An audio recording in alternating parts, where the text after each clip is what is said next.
আসসালামু আলাইকুম ওয়া রাহমাতুল্লাহি ওয়া বারাকাতুহু নাহমাদুহু ওয়া নুসাল্লি আলা রাসূলিহিল কারীম আম্মা বাদ।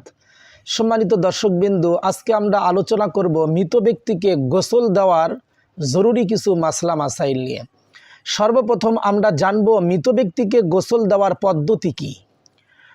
প্রথমে একটি প্রশস্ত তক্তা অথবা চৌকির চতুর্দিকে 3 বার 5 বার অথবা 7 বার আগরবাতি বা অন্য কোনো সুগন্ধির ধোঁয়া ছড়িয়ে তারপর মুর্দাকে শোয়াবে। তার শরীরের সকল বস্ত্র খুলে নিয়ে শুধু নাভি থেকে হাঁটু পর্যন্ত একখণ্ড বস্ত্র দ্বারা ঢেকে রাখবে। এরপর নাপাকি লেগে থাকলে তা প্রথমে নেকড়া দিয়ে পরিষ্কার করবে, এরপর পানি দিয়ে ধুয়ে পরিষ্কার করবে, এরপর অজুর অঙ্গগুলো নিয়ম মাফিক ধুয়ে নেবে। অবশ্য কুলি ও নাকে পানি দেওয়ার প্রয়োজন নেই। প্রথমে মুখ, এরপর ডান হাত ও বাম হাত কুনুসহ ধৌত করবে, এরপর মাথা মাসে করবে, এরপর 3 বার উভয় পা ধৌত করবে। যদি তুলা অথবা অন্য কোনো কাপড় ভিজিয়ে নাকের ভেতর এবং দাঁতের উপর দিয়ে আলতোভাবে বুলিয়ে নেওয়া হয় তাহলে ভালো। কিন্তু যদি নাপাক অবস্থায় অথবা হায়েজ নেফাজ অবস্থায় মৃত্যু হয়ে থাকে তাহলে নাকে মুখে পানি দেওয়া জরুরি। গোসল দেওয়ার পূর্বে নাকে এবং কানে কিছু তুলা ঢুকিয়ে দেবে যেন পানি না ঢুকতে পারে। এভাবে অজু সমাপ্ত করার পরে সাবান, খোল অথবা অন্য কোনো সাবান জাতীয় জিনিস দ্বারা মাথা পরিষ্কার করে ধুয়ে নেবে। এরপর মুর্দাকে বাম পাশে শুয়ে ডান পাশের সমস্ত শরীরে বড়ই পাতার স্বল্প গরম পানির দ্বারা 3 বার বা 5 বার ধৌত করবে। এরপর অনুরূপভাবে গোসলদাতা নিজের শরীরের উপর অনুরূপভাবে ডান কাতে শুয়ে বাম পাশের সারা শরীর ধৌত করবে।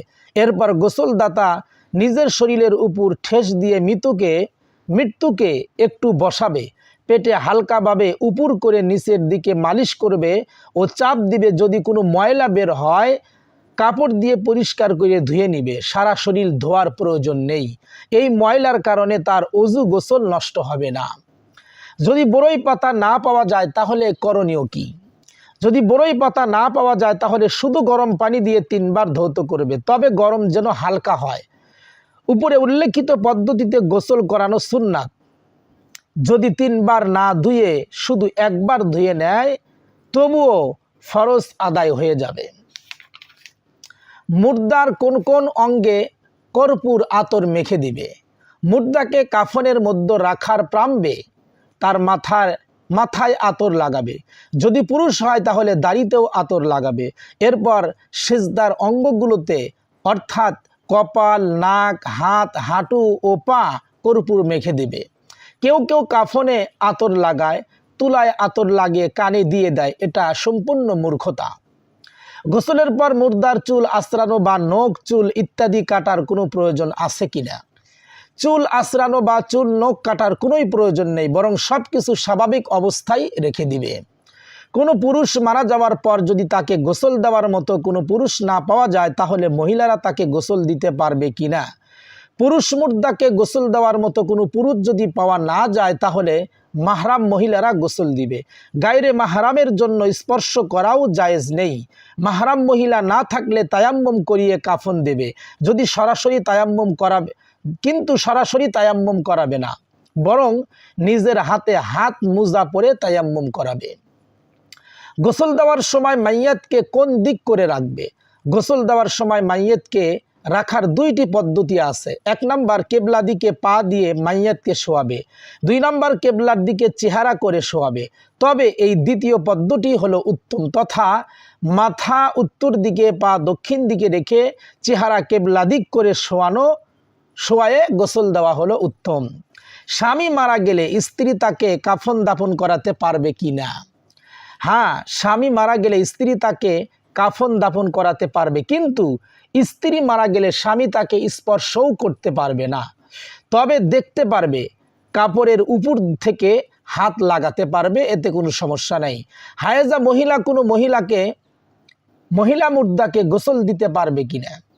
হায়েজা ও নিসাব ওয়ালি মহিলা মুর্দাকে গোসল দেবে না, কেননা হায়েজা বা নিফাসবতী মহিলা মুর্দাকে গোসল দেওয়া মাকরুহ। মুর্দাকে কে গোসল দেওয়া উত্তম? সর্বাধিক নিকটবর্তী আত্মীয় মুর্দাকে গোসল দেওয়া উত্তম। সে না থাকলে কোনো ভালো দিনদার লোক তাকে গোসল দেবে। গোসল দেওয়ার সময় মৃত ব্যক্তির দূষণীয় কিছু নজরে পড়লে করণীয় কি? গোসল দেওয়ার সময় যদি মৃত ব্যক্তির দূষণীয় কিছু নজরে পড়ে, আল্লাহ না করুন তার চেহারা বিকৃতি হয়ে গেছে, কালো হয়ে গেছে, তাহলে কোনো দিনও এ কথা কাউকে বলবে না। এসব কথা বলা বলি করা হারাম। অবশ্য মৃত ব্যক্তি যদি প্রকাশ্যে শরীয়ত বিরোধী কোনো কাজে লিপ্ত ছিল, যেমন নাচ গান, ব্যভিচার, সুদ, ঘুষ ইত্যাদিতে, তাহলে অন্যদের শিক্ষার উদ্দেশ্যে বা অন্যকে সতর্ক করার উদ্দেশ্যে বলা যেতে পারে। কোনো ব্যক্তি যদি পানিতে ডুবে মারা যায় তাহলে তাকে নতুন করে গোসল দিতে হবে কিনা? প্রত্যেক মুসলমানকে তার মৃত্যুর পর গোসল দেওয়া জরুরি। অতএব কোনো মুসলমান যদি পানিতে ডুবে মারা যায় তাহলে অবশ্যই তাকে গোসল দিতে হবে। হ্যাঁ, পানি থেকে উঠানোর সময়ই যদি মাইয়াতকে গোসল দেওয়ার নিয়তে 3 বার পানিতে চুবিয়ে নাড়াচাড়া দিয়ে উঠানো হয় তাহলে গোসল হয়ে যাবে, নতুন করে আর গোসল দিতে হবে না। যদি কোথাও কোনো মৃত ব্যক্তির শুধু মস্তক পাওয়া যায় অথবা অর্ধেক শরীর পাওয়া যায় তাহলে তাকে গোসল দিতে হবে কিনা? মৃত ব্যক্তির শুধু মস্তক পাওয়া গেলে গোসল দিতে হবে না, বরং গোসল সারাই সমাধি করে রাখবে। তবে যদি অর্ধেকের বেশি শরীর পাওয়া যায় তাহলে অবশ্যই গোসল দিতে হবে। এরপর জানাজা পড়তে হবে, চাই মাথা সহ পাওয়া যাক অথবা মাথা ছাড়া পাওয়া যাক।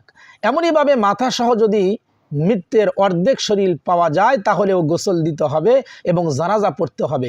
আর লাশ অর্ধেকের কম পাওয়া যায় তাহলে গোসল দিতে হবে না, জানাজাও পড়তে হবে না। যদি কোথাও কোনো অপরিচিত লাশ পাওয়া যায় এবং মৃত ব্যক্তি মুসলমান না কাফের এটাও যদি শনাক্ত করা সম্ভব না হয় তাহলে করণীয় কি? অপরিচিত লাশটি যদি কোনো মুসলমান অধ্যুষিত এলাকায় পাওয়া যায় এবং কোনোভাবেই মুসলমান না কাফের শনাক্ত করা যদি না যায় তাহলে ওই লাশকে গোসল দিতে হবে এবং জানাজাও পড়তে হবে। যদি কোনো মুসলমানের লাশ অমুসলমানদের লাশের সাথে মিশে যায় এবং তা শনাক্ত করা না যায় তাহলে করণীয় কি? যদি মুসলমানের লাশ অমুসলমানদের লাশের সাথে মিশে যায় এবং মুসলমানের লাশ কোনোভাবেই শনাক্ত করা না যায় তাহলে সবগুলো লাশকেই গোসল দিতে হবে। কাফন পরিয়ে একসাথে সামনে রেখে শুধু মুসলমান ব্যক্তির নিয়তে জানাজার নামাজ পড়তে হবে। ডাকাত মারা গেলে বা কোনো ইসলামী রাষ্ট্রের বিরুদ্ধে বিদ্রোহকারী মারা গেলে গোসল দেওয়া জরুরি কিনা? ডাকাত যদি সরাসরি সংঘাতের সময় মারা যায় তাহলে গোসল দেওয়া হবে না, জানাজাও পড়া হবে না। আর যদি ডাকাতের সাধারণ মৃত্যু হয় তাহলে গোসল, জানাজা, দাফন কাফন স্বাভাবিক নিয়মে পূর্ণ করা তার মহল্লার মুসলমানদের দায়িত্ব। যদি কেউ তা না করে তাহলে সকলেই গুনাহগার হবে। যদি কোনো ব্যক্তি ইসলাম ত্যাগ করে মুরতাদ হয়ে যায় তাহলে তাকে গোসল দিতে হবে কিনা? যদি কোনো ব্যক্তি ইসলাম ত্যাগ করে মুরতাদ হয়ে মারা যায় তাহলে তাকে গোসল দেওয়া হবে না, তার জানাজাও পড়া যাবে না। কেননা গোসল ও জানাজার জন্য যোগ্য হওয়ার জন্য মুসলমান হওয়া শর্ত। কোনো মুসলমান দলীয় কোন্দলে মজলুম হয়ে যদি মারা যায় তাহলে তাকে শহীদ বলা যাবে কিনা?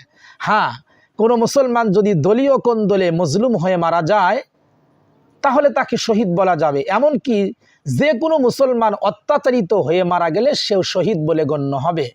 লাশ যদি এমন নরম হয়ে যায় যে ডোলে ডোলে গোসল দিলে চামড়া খসে যাওয়ার আশঙ্কা রয়েছে, এ ধরনের ক্ষেত্রে লাশকে গোসল দেওয়া জরুরি কিনা? যদি জরুরি হয় তাহলে কিভাবে গোসল দিবে? এ ধরনের নরম লাশকেও গোসল দেওয়া জরুরি। এক্ষেত্রে শরীরের উপর শুধু পানি ঢেলে দিবে, ডলে ডলে ধোয়ার প্রয়োজন নেই। সম্মানিত দর্শকবিন্দু, এ পর্যন্ত আমরা মৃত ব্যক্তির গোসল সম্পর্কে কিছু জরুরি মাসলা মাসাইল নিয়ে আলোচনা করলাম। আগামী পর্বে ইনশাল্লাহ আমরা মৃত ব্যক্তির কাফনের বিষয়ে জরুরি কিছু মাসআলা নিয়ে আপনাদের সামনে আসব ইনশাল্লাহ। আমাদের সাথে থাকার জন্য ধন্যবাদ। আসসালামু আলাইকুম ওয়া রাহমাতুল্লাহি ওয়া বারাকাতুহু।